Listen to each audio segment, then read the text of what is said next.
7. Boo! Oh, but I look a literal mess. I look disgusting. You know what? At this point, I don't care. Some water in their hair, that'll fix everything. And a little added stress relief.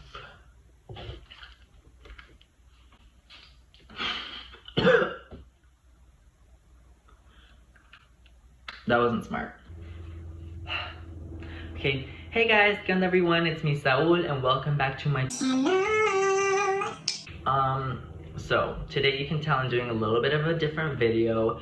I'm gonna be doing 10 Netflix shows that I think that you should watch, and I tried to pick shows that aren't extremely popular or like trending or anything like that. I tried to pick some that are fairly under the radar for the majority of people. God, I can't speak.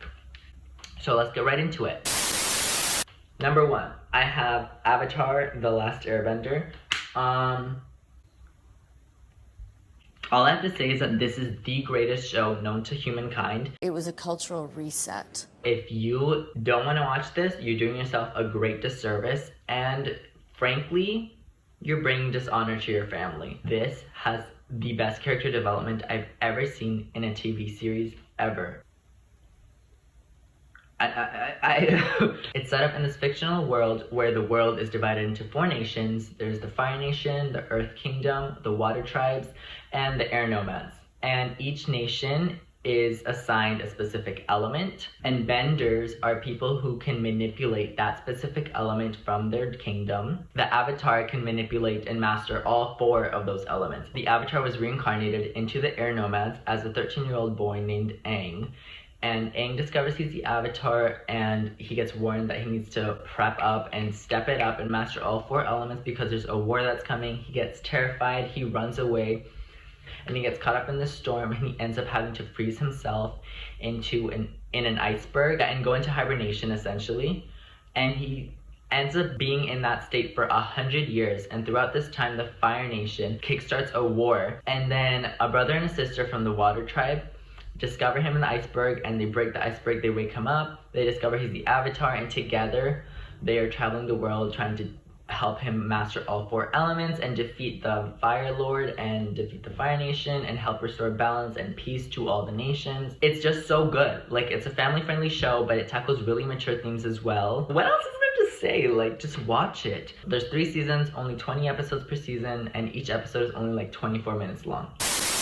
The next show I have is a show called The Lies Within, and The Lies Within is a K-drama, and yes, like a few of the shows that I have on here are not going to be in English. However, they all have English subtitles, and just because they're not in English doesn't mean they're bad or that you shouldn't check them out. And if you think it's difficult to read subtitles and pay attention to the show at the same time, then listen. Physicians say that if you think the subtitles are going by too fast, your vision is diminishing, so you need to go get your eyes checked. That's what that means. And The Lies Within is only 1 season. It's 16 episodes, and each episode is an hour long. I love this show.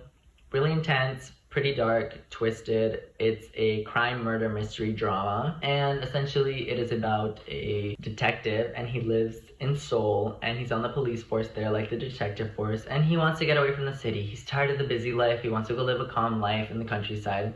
But his boss is like, okay, we are going to pretend we didn't hear that. Take on this one last job, and then you can go, and you can go to the countryside. So he goes, he takes on this last job. It turns out it was a car accident, but they ruled it as a suicide because all the clues pointed to it being a suicide, and so they wrapped it up. However, they don't know that that guy who was in the car accident is the father of the female lead.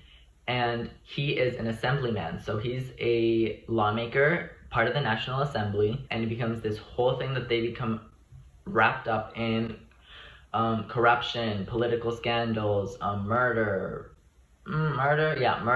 kidnapping, because then the female lead's husband also goes missing, and so in order to try and save him, she gets coerced into joining the National Assembly and following in her father's footsteps to become a lawmaker.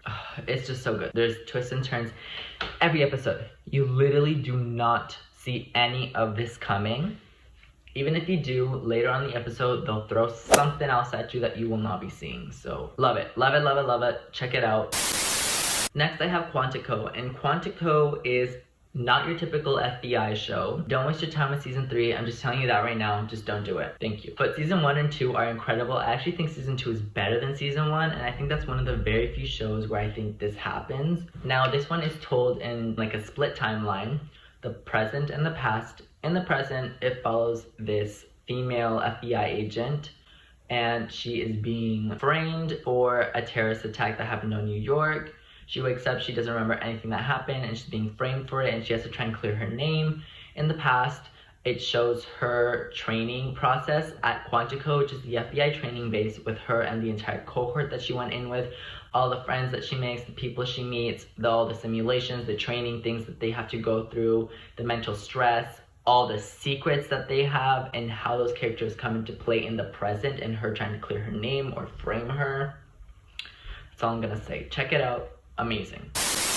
Next, we have Busted, and Busted is not your typical show at all, because it's like a murder mystery type of show, but it's filmed like a variety show. It kind of blurs the line between a variety show and an actual drama. It is a Korean show. Again, it's about this group of people who come together and they form this detective force, and they try to uncover the secrets of who brought them together and how they're able to solve all these mysteries together despite being like average people, things like that. In each episode, they solve a high-profile case given to them by a Korean celebrity. It's really cool, super funny, super entertaining. The episodes are fairly long though, but there's only 2 seasons, and each season only has 10 episodes, so you can get through them. Next, we have Scream Queens. Now, Scream Queens, don't waste your time with the 2nd season of this one. I'm not gonna say I told you so, but I did tell you so. So, season 1 follows this sorority at a university called Kappa Kappa Tau, and they're being haunted by the serial killer who dons the costume of their university mascot, the Red Devil, and some stuff goes down in the past between the sorority and the person who's now a serial killer that triggers them to become a serial killer and haunt the sorority now. I loved it, and it's not like scary at all because it's a satire. Whenever something scary is about to happen, they replace it with comedy. However, that doesn't make the show bad or not enjoyable at all. I think it elevates the show. Definitely check it out. I love Emma Roberts and her character, so watch it. Just watch it, trust me.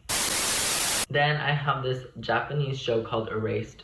It's only 1 season, it's only 13 episodes, and each episode is only 30 minutes. It is based off of the Japanese manga of the same name. Like The Lies Within is pretty intense, it's pretty dark, it's a little twisted. However, definitely a great watch. Like, I love how they developed the storyline all in only 13 episodes. Really crazy how they're able to do that. It's about this guy named Satoru. He lives with his mom. One day he comes home and finds that his mom has been murdered, and she's lying on the kitchen floor, and he's like in a panic. He's like, oh my god, my mom's dead. Like, she's dead. What the hell do I do? He panics and he flees the scene, and neighbors spots him fleeing the scene all bloodied, and so they call the cops on him, and he becomes a prime murder suspect for his mom's death.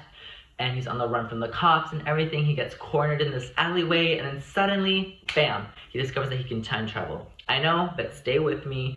And he time travels back into the past when he was in elementary school. And this is when something very similar was happening with his peers, where 3 of them, I believe, went missing and were found up dead, and so they were murdered. And in order to prevent this from happening to his mom in the present, he has to prevent this from happening to his classmates in the past. A little intense, a little crazy, but definitely I recommend you watch it. It's super good. Next, we have Young Justice. And Young Justice is a cartoon. It's an animated show. If you know the Justice League or DC Comics, this follows the lives of their teenage sidekicks and their covert ops missions team. And it's super great. Again, I really enjoyed it. I became super attached to the characters in the show. Some of the best character development I've ever seen, similar to Avatar The Last Airbender. It has 3 seasons, only 2 of them are on Netflix. Highly recommend you check out season 3 though. It tackles even more mature themes in a more bold manner. The growth that you go through with these characters is really unique and a lot better than it is for like an average TV show. You guys go drag me for this, huh? Okay. And if you love superheroes or anything like that, this is the show for you. So just check it out. Next, I have The Dragon Prince. Now, The Dragon Prince, I had to check it out because it was made by the same person who made Avatar The Last Airbender. So you know I had to check it out. And it did not disappoint. It's 3 seasons, but each season is only 9 episodes, and each episode is only like 30 minutes.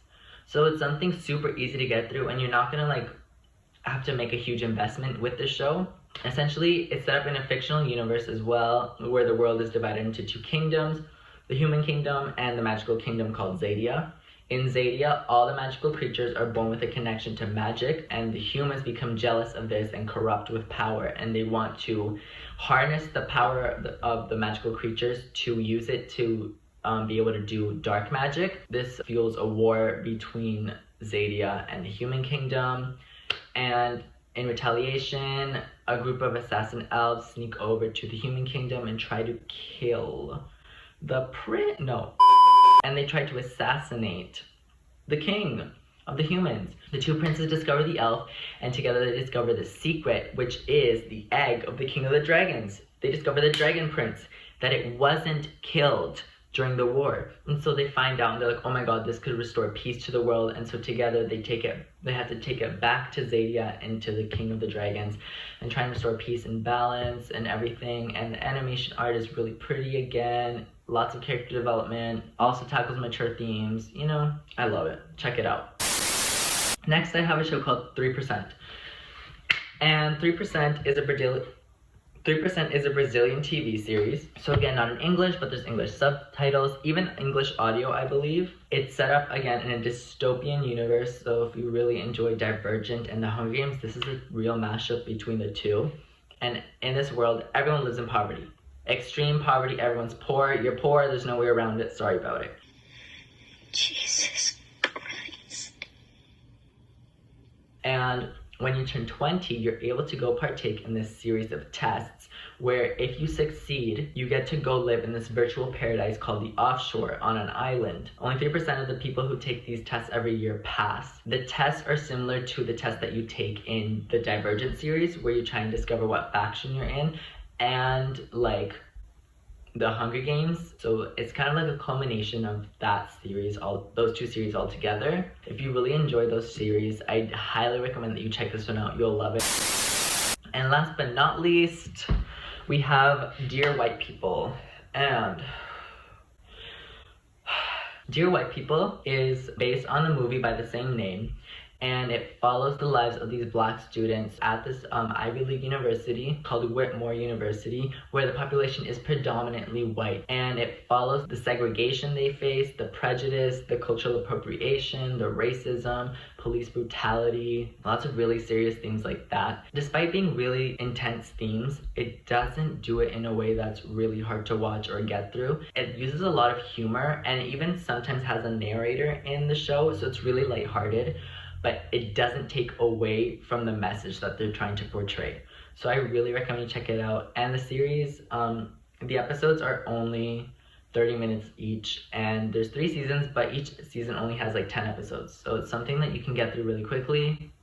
I enjoyed it a lot. Check it out. That's everything that I have for you guys today. And so, you know, if you like this video, give it a like. If you didn't, too bad. Just give it a like anyways. Thank you. Subscribe to this channel. You know, it's the least you can do for me. It helps me out a lot. And turn on your notifications if you subscribe so that you're notified every time I put out a new video. And with that, I'm gonna have to say adios, everyone. Thank you for watching. Have a great day. Love you all. Stay safe. Peace. Da da da da da da da da. Bye.